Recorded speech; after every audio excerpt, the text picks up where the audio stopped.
Soms dan schreef ze van die nummertjes die voor heel veel mensen een heel diepe betekenis krijgen. Dat kan ze soms op voorhand wel aanvullen. En het volgende nummertje, dat is zo'n nummertje. Dat is een rustig nummertje. En dit is Ciao. Amen.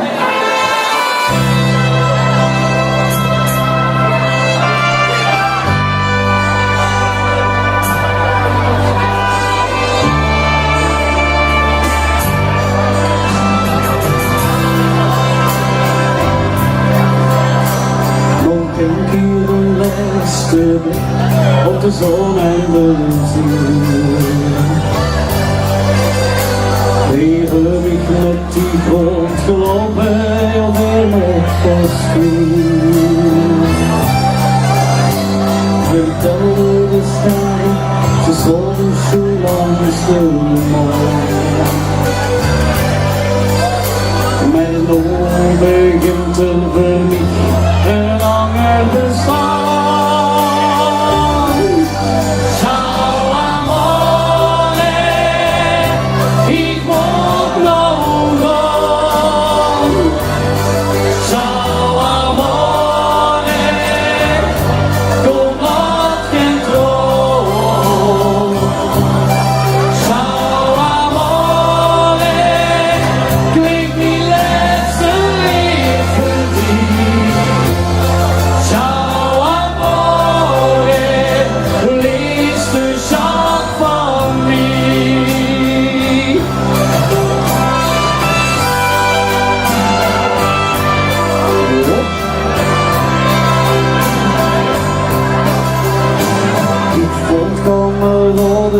Die ik het vergeten zal. Ze worden voor altijd en overal. Ik heb ook geleerd, leef met heel veel plezier. En wat er met mij ook gebeurt, ooit zie niet ik meer.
Thank you.